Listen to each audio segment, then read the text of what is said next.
AP ముఖ్యమంత్రి YS Jaganmohan Reddy పరిపాలన గురించి ప్రత్యేకంగా చెప్పుకోనక్కర్లేదు. ఆయన అధికారంలోకి వచ్చిన తొలి రోజు నుంచే తీసుకున్న ప్రతి నిర్ణయం సంచలనమే. ప్రతిపక్షాలు ఎన్ని విమర్శలు చేసినా ఎక్కడ ఆయన తగ్గలేదు. పేద ప్రజల సంక్షేమమే తన ధ్యేయం అన్నట్లు సీఎం జగన్ పాలన సాగించారు. అందుకే ఈ 56 నెలల పాలనలో ఎన్నో విప్లవాత్మక నిర్ణయాలు తీసుకున్నారు. ఇంకా చెప్పాలంటే సీఎం జగన్మోహన్ రెడ్డి దారిలో ఇతర రాష్ట్రాల సీఎంలు, ఇతర నాయకులు నడుస్తున్నారు. సీఎం జగన్ ప్రవేశపెట్టిన పథకాలపై ప్రశంసల వర్షం కురిపిస్తున్నారు. అలానే తాజాగా ఓ విషయంలో సీఎం జగన్ బాటలో తెలంగాణ సీఎం రేవంత్ వెళ్లే ఆలోచనలు ఉన్నట్లు తెలుస్తోంది. AP CM YS Jaganmohan Reddy అన్ని వర్గాల ప్రజల అభివృద్ధికి కృషి చేశారు. అంతేకాకుండా వాలంటీర్ వ్యవస్థను తీసుకొచ్చి ప్రజలకు ఇంటి వద్దనే ప్రభుత్వ పథకాలు చేరవేస్తున్నారు. అలానే ఇంటి వద్దకే రేషన్ సప్లై, జగనన్న ఆరోగ్య సురక్ష, అమ్మఒడి వంటి ఎన్నో అద్భుత పథకాలను ప్రవేశపెట్టారు. ఇంకా చెప్పాలంటే సీఎం జగన్ ప్రవేశపెట్టిన పథకాలను తొలగించే ధైర్యం ఏ ప్రభుత్వం చేయలేని విధంగా ఉన్నాయి. ఇలానే ప్రభుత్వ ఉద్యోగాల విషయంలోనూ, పెండింగ్ లో ఉన్న ఉద్యోగాల విషయంలోనూ ప్రభుత్వం సత్వర పరిష్కారం చూపించింది. ముఖ్యంగా 1998 డిఎస్సి, 2018 డిఎస్సి విషయంలోనూ ఏపీ ప్రభుత్వం కీలక నిర్ణయం తీసుకున్న సంగతి తెలిసిందే.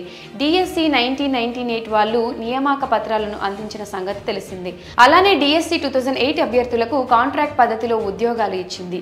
ఇలా దాదాపు చాలా పెండింగ్ విషయాల్లోనూ సీఎం జగన్ పరిష్కారం చూపించారు. ఇక సీఎం జగన్మోహన్ దారిలోనే పొరుగు రాష్ట్రమైన తెలంగాణ ముఖ్యమంత్రి రేవంత్ రెడ్డి కూడా వెళ్తున్నట్లు సమాచారం. ఇప్పటికే తెలంగాణలో వాలంటీర్ల వ్యవస్థ తీసుకొస్తామని ఓ సందర్భంలో కూడా తెలిపారు. అలానే విద్యా వ్యవస్థ, ఆరోగ్యశ్రీ విషయంలోనూ రేవంత్ రెడ్డి సర్కార్ పలు సంచలన నిర్ణయాలు తీసుకునే దిశగా అడుగులు వేస్తుంది. తాజాగా డిఎస్సి 2008 అభ్యర్థుల విషయంలో రేవంత్ ప్రభుత్వం కీలక నిర్ణయం తీసుకునే ఆలోచనలో ఉన్నట్లు తెలుస్తోంది. వారికి ఉద్యోగాలు ఇచ్చే దిశగా కసరత్తు చేస్తున్నట్లు సమాచారం.